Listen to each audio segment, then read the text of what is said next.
से अगर भाजपा सरकार है तो एमयू को खड़ा कर देता। आज उसके साथ मुसलमान होते।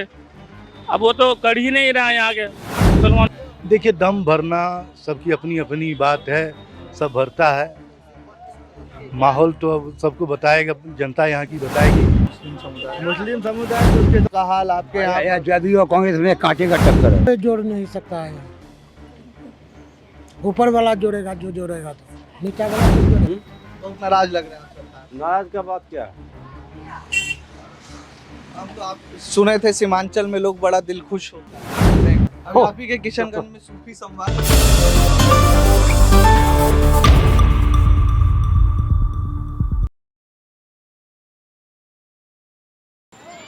नमस्कार, मैं राकेश मोहन सिंह और आप देख रहे हैं प्रजा हित। अभी दर्शकों, मैं हूं किशनगंज लोकसभा क्षेत्र में। मेरे पीछे जो आप ये बोर्ड देख रहे हैं, बायसी अमोर बहादुरगंज, बेसिकली जो क्षेत्र है ये बायसी क्षेत्र है। और यहाँ आने का मुख्य कारण ये है कि ये मुस्लिम बहुल क्षेत्र है और मुस्लिम मतदाताओं को बीजेपी अपने साथ लगातार जोड़ने का प्रयास कर रही है। तो मुस्लिम मतदाता कितना बीजेपी के साथ जुड़ेगा या नहीं जुड़ेगा, ये जब 4 जून को मतपेटी खुलेगी तब पता चलेगा। लेकिन उससे पहले बीजेपी कई तरह के कार्यक्रम चला रही है, चाहे वो सूफी संवाद का कार्यक्रम हो या मोदी मित्र का कार्यक्रम हो। तमाम तरह के कार्यक्रम बीजेपी की तरफ से चलाए जा रहे हैं। ख़ास तौर पर बीजेपी की नज़र पसमानदा मुसलमानों पर है। लेकिन क्या बीजेपी से मुसलमान उस दिल से जुड़ पाएगा जिस दिल से पीएम मोदी या बीजेपी का अल्पसंख्यक समुदाय चाह रहा है? तमाम मुद्दे हैं, मुस्लिम समुदाय के अपने अपने तमाम तरीके के डर है। तो जानने की कोशिश करेंगे कि यहाँ पर, क्योंकि किशनगंज उन क्षेत्रों में शामिल है बीजेपी के जहाँ पर सूफी संवाद कार्यक्रम बीजेपी शुरू करने जा रही है, और जो कार्यक्रम आज तक बीजेपी ने शुरू नहीं किया था। तो क्या इस तरह के कार्यक्रम मुस्लिम मतदाताओं की सोच को बदलेंगे और बीजेपी के साथ वो लोग इंटैक्ट रह पाए? भाई साहब, हम जानने ये आए हैं कि अभी लोकसभा चुनाव का माहौल चल रहा है। किशनगंज ये लोकसभा क्षेत्र पड़ता है। भाजपा की तरफ से कई कार्यक्रम चलाए जा रहे हैं मुस्लिम मतदाताओं को अपने साथ जोड़ने के लिए, चाहे वो मोदी मित्र कार्यक्रम हो या सूफी संवाद कार्यक्रम हो। किशनगंज भी सूफी संवाद कार्यक्रम का एक हिस्सा है बीजेपी का, यहाँ पे भी वो करने के प्लानिंग में है। किशनगंज के मतदाता होने के नाते और मुस्लिम मतदाता होने के नाते आप किस मोदी या भाजपा से कितना जुड़ाव महसूस कर रहे हैं या जुड़ेंगे लोग? देखिए, सबसे पहला बात है कि अभी गवर्नमेंट उसी की है, ठीक है। तो सीमांचल में तो हर वक्त नाइंसाफ़ी हो रहा है। कहाँ आपका जो अभी एमयू के मामला में देख लीजिए कि एमयू रुका हुआ है, कुछ नहीं हो रहा है कितने सालों से। अगर भाजपा सरकार है तो एमयू को खड़ा कर देता। आज उसके साथ मुसलमान होते। अब वो तो कर ही नहीं रहा है यहाँ के मुसलमानों के लिए कुछ भी। सीमांचल के साथ कुछ इंसाफ ही नहीं कर रहा है। इसीलिए हम लोग इस बार सोचे हैं कि इस बार अख्तरुल इमाम यहाँ से एमपी में रहेंगे। AIMIM जी, MIM से। तो AIMIM के तो मित्र जितने विधायक थे, 5 में से 4 तो चले गए, तो कैसे होगा? चले गए तो विधायक ने चले गए, पब्लिक वहीं खड़ी है अपनी जगह पे। अच्छा। इंशाअल्लाह अगर 4 गए हैं तो इस बार 14 आएंगे। 4 गए हैं ना, आने वाला समय में फिर 14 आएंगे, देखिएगा। भरोसा है आप? जी, भरोसा है, पब्लिक पर भरोसा है। वोट तो पब्लिक करती है। 4 वोट जाने से नहीं ना होगा। 4 ने वोट गया, विधायक ने गया, पब्लिक वहीं अपनी जगह पर खड़ी है। उससे ज़्यादा वोट आएगा इस बार। बीजेपी एक नारा देती है, सबका साथ, सबका विकास, सबका प्रयास, सबका विश्वास। लेकिन इस पूरे नारे में 2014 की बात करें, 19 की बात करें या 2009 की बात करें, एक बार भी ऐसा नहीं हुआ कि 10 से ज़्यादा मुस्लिम उम्मीदवारों को उन्होंने लोकसभा में उतारा। इस बार सिर्फ एक टिकट अभी तक दिया है अब्दुल सलाम मल्लापुरम तमिलनाडु से। आखिर ऐसा क्यों? जो विश्व की सबसे बड़ी पार्टी है, जो 400 पार का नारा देती है, देश की लगभग 20 करोड़ आबादी की इतनी नज़रअंदाजी क्यों? देखिए, वो भी तो उसको भी दिया गया है, तो उसको सिर्फ दिखावा के लिए, नहीं तो वो भी नहीं देता। सिर्फ वो दिखावा के लिए है, वो कुछ भी नहीं है। नहीं है, क्योंकि यहाँ विकास के नाम पर जीरो है, खास करके सीमांचल के देशवासियों के लिए। सीमांचल वासी जी, कोई इंसाफ नहीं कर रहा है। एनडीए के पक्ष में है, जदयू से हमारे नेता हैं मास्टर मुजाहिद साहब 100% निकलेंगे। देखिए उनका क्या है कि उनका पर्सनल छवि भी बहुत अच्छा है और गरीबों के कहिए तो एक तरह से मसीहा है वो। कहीं भी आज वो सांसद में खड़े हुए हैं, ये कोई बड़ी बात नहीं, लेकिन इससे पहले भी जब वो कुछ नहीं थे तो भी वो गरीबों की सेवा में हमेशा लगे रहते थे। चाहे कहीं सूरत में हो, विदेशों में भी अगर इधर के आदमी के कहीं कुछ हो जाता था तो उनको लाने का काम मास्टर साहब करते थे, मुजाहिद साहब। और हमको लगता है कि उससे अच्छा नेता अभी हमारे सीमांचल में कोई नहीं है। तो ओवैसी साहब भी यहाँ से सीमांचल से दम भर रहे हैं, पिछली बार विधानसभा में 5 सीट निकाल ली गई। देखिए दम भरना सबकी अपनी अपनी बात है, सब भरता है। माहौल तो अब सबको बताएगा, जनता यहाँ की बताएगी, दम तो सब भर। पीएम अभी बीजेपी कह रही है कि मुस्लिम लोगों को हम अपने साथ जोड़ेंगे, जुड़ेगा मुस्लिम समुदाय तो उसके साथ नहीं जुड़ेगा। आप युवा हैं, मुस्लिम क्या समुदाय कारण है? कांग्रेस के साथ है। क्या कारण है? कारण है कि बीजेपी रोजगार नहीं दे रही है, हाँ, उसकी सरकार में महंगाई है, हाँ, इसीलिए नहीं जुड़ेगा। अभी एक किशनगंज से ही हैं आप। हाँ किशनगंज। अभी एक सूफी संवाद कार्यक्रम शुरू कर रहा है। हाँ क्या है ये? मुस्लिम मतदाताओं को अपने साथ जोड़ने के लिए हाँ सूफी कार्यक्रम, सूफी संवाद, जो सूफी संत थे उनके ऊपर। हाँ। तो इससे कोई फर्क पड़ेगा या मोदी मित्र मुसलमानों को अपने साथ जोड़ने के लिए मोदी मित्र कार्यक्रम? कुछ फायदा अगर जो मुस्लिम के लिए होगा तो जरूर फर्क पड़ेगा। मतलब ये कार्यक्रम है छवि सुधारने वाला, हाँ तो हो सकता है फायदा बीजेपी को, लेकिन अभी कोई ऐसा नहीं, अभी कोई आसान नहीं। आसार नहीं है।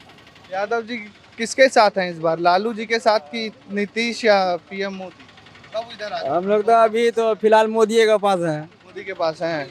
क्या कारण? है बढ़िया नेता है, बढ़िया काम धंधा होता है, विकास होता है, और क्या होता है। लालू तो बोल रहे हैं कि कोई विकास नहीं करते। पटना गए थे हम तो मोदी जी कोई विकास कर नहीं रहे हैं, लेकिन इधर हम लोग का इधर काम किया है, गेहूँ चावल सब चीज देता है मोदी सरकार। रोजगार भी देता है। यही तो बोलना था, और कुछ है मन में बोलना है? नहीं कुछ नहीं बोलना है। क्या बोल रहा है? क्या नाम है आपका? मदन कुमार मिश्रा। हम तो बस ऐसे ही जान रहे थे कि क्या है चुनाव का हाल आपके यहाँ। जदयू और कांग्रेस में कांटे का टक्कर है बस। और इतना ऊपर नहीं झुकिए कि नहीं यार। जदयू और कांग्रेस का कांटे का उधर देखिए, टक्कर, उधर जदयू और कांग्रेस में कांटे का टक्कर है। मार के चप्पल ये दिन में टक्कर, तीसरा कोई विकल्प नहीं है। बीजेपी क्या करेगी? वही जदयू बीजेपी और कांग्रेस ही में टक्कर है, टक्कर। दोनों को एक जीतेगा बस, तीसरा कोई विकल्प नहीं है। चलो धन्यवाद। सर जानने आए थे आपसे, क्या चल रहा है यहाँ पे माहौल? थोड़ा सा इधर आ जाइए, भीड़ है। इलेक्शन के बारे में। हाँ, इलेक्शन के बारे में अभी क्या चल रहा है, अभी सोच विचार कर रहा है, जो किसको डालेंगे, कांग्रेस को डालेंगे, ये जदयू को डालेंगे, ये दोनों का प्रकार सोच रहा है। आप किशनगंज से ही हैं? नहीं, हाँ किशनगंज से। किशनगंज में ही लोकसभा में हाँ, वोट डालते हैं ना? हाँ। किशनगंज में एक बीजेपी कार्यक्रम चला रही है, मोदी सूफी संवाद कार्यक्रम, हाँ, और मोदी मित्र कार्यक्रम की। वो नीतीश जी उसका गठबंधन में है, तो उससे हाँ। मास्टर मुजाहिद साहब उठा है, हाँ, तो आदमी का मतलब विचार है, मतलब क्या जो लेकिन बीजेपी से मुस्लिम मतदाता जुड़ेगा? नहीं, वो जातिवाद इसका कोई बात नहीं है। सब हम लोग को जातिवाद से कोई मतलब नहीं है। वोट जो अच्छा नेता है चुन करके उसी को देना है, जो विकास का काम हो, बस हम लोग यही चाहते हैं, और कोई बात नहीं।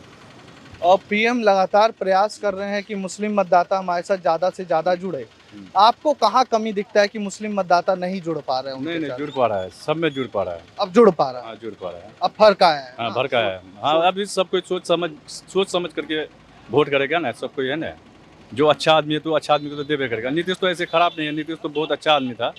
बिहार को तो चमका दिया, सीमांचल जिला को तो बहुत चमका दिया है, हर कुछ दिया है। तो हम लोग को उसे किसी का भड़काऊ बयान में नहीं जाना है, हम लोग को वोट करना है, तो मतलब को उसी को इस बार धर्म के नाम पर नहीं, विकास के नाम पर। विकास का नाम पर वोट देना है, धर्म का नाम पर वोट नहीं देना है। क्या हो रहा है अभी आपके सीमांचल में? काम धंधा कैसा चल रहा है आपका? काम क्या चलेगा, काम कुछ नहीं चलता है। नाम है सीमांचल का, नाम है, हाँ काम कुछ नहीं है। पब्लिक को कौन देखने वाला है? पब्लिक कमाता है, खाता है, बस हो गया। और क्या करेगा? पब्लिक को कौन देखता है? अच्छा। मोटा किसान तो मोटे हैं, पब्लिक को लेकर के क्या करेगा? तो खाता सब नेता तो बड़ी बड़ी बात करते हैं चुनाव के समय कि हमको वोट दीजिए है। बीजेपी भी बोल रही है सबका साथ सबका विश्वास। वो तो होबे करता है। काम नहीं हो रहा ना। ना। आम आदमी का स्थिति सुधर नहीं रहा। सुधारने वाला ही है नहीं कोई यहाँ। क्या सुधारेगा? खाली खाने वाला है यहाँ सब। कौन सुधारेगा? कौन काम? मेरा मकान का पीछे में घर उठा दिया है, वहाँ पैखाना कर दिया, कहते हैं तो कोई बातें नहीं सुनता है, तो क्या करेंगे? जान देंगे? साला गंदगी में रहते हैं हम। साला इस बगल हमारा घर है, इस बगल उसका घर है, साला पैखाना बांध दिया वहाँ, साला बदबू से नहीं रह जाता घर में। क्या करेंगे? पब्लिक को पूछते हैं, पब्लिक कुछ करे भी नहीं करता है, तो क्या करेंगे? छोड़ दिए, जाओ ऐसे रहो। मोदी जी बोल रहे हैं कि हम मुस्लिम लोगों को अपने साथ जोड़ेंगे, उनका विकास करेंगे। भरोसा है आपको? क्या जोड़ेगा? कोई नहीं जोड़ सकता, कोई जोड़ नहीं सकता है यहाँ। ऊपर वाला जोड़ेगा, जो जोड़ेगा, तो नीचा वाला कौन जोड़ेगा? मतलब आप बीजेपी के साथ चले जाइए तो और अधिक विकास होगा, कुछ ऐसा? किसी का साथ जाना होगा ना। हाँ, तो बीजेपी के साथ जाएंगे? 4 आदमी जिधर जाएगा उधर तो हमको भी जाना है बीजेपी के साथ। हाँ। 4 आदमी जिधर जाएगा उधर जाने होगा ना। हम अकेले तो किधर नहीं जा नहीं सकेंगे। हाँ। अच्छा, आप यहाँ पर बैठ के सीमांचल में, एकदम बगल में नेपाल भी है, आप क्या सोचते हैं? दिल्ली में पीएम मोदी या विदेश में जाते इतना बड़ा बड़ा भाषण होता है, आप लोग क्या सोचते हैं यहाँ पर देहात में बैठ हम के? लोग कहाँ जाते हैं भाषण में? आप लोग वैसे क्या सोचते हैं? बड़ा बड़ा लोग। हाँ। हम लोग क्या सोचेंगे? हम लोग कमाते हैं, किसान है, हम लोग खाते हैं बैठ करके, और क्या करेंगे हम लोग? तो 2000 मिल रहा है मोदी जी से? कौन देने वाला है? कोई 1 टका देने वाला नहीं है। मोदी रहे क्या मोदी का बाप रहे, कमाए खाए बस हो गया। कोई देने वाला नहीं है इस जमाना में। कोई नहीं देता है। कोई नहीं। कहाँ से आ रहे हैं जी? हमारा बात छोड़ दीजिए, हम कहीं से नहीं आए हैं, हम यहीं बैठ के हैं, हम यहीं बैठ के हैं। कहते काहे नहीं, गुस्साने के बाद क्या है? महंगाई है कि नहीं? अब उधरे बात कीजिए, उससे हम बात नहीं करते उस सब में। अरे किस सब में बात करते हो? वही बात। नहीं, हम बात नहीं करते हैं। अब उतना राज लग रहा है आप सरकार से। बहुत नाराज लग रहा है आप सरकार। नाराज का बात क्या है? हम तो आप सुने थे सीमांचल में लोग बड़ा दिल खुश होता है, आप इतने एकदम गुस्से में हैं। देगा कुछ देगा सरकार?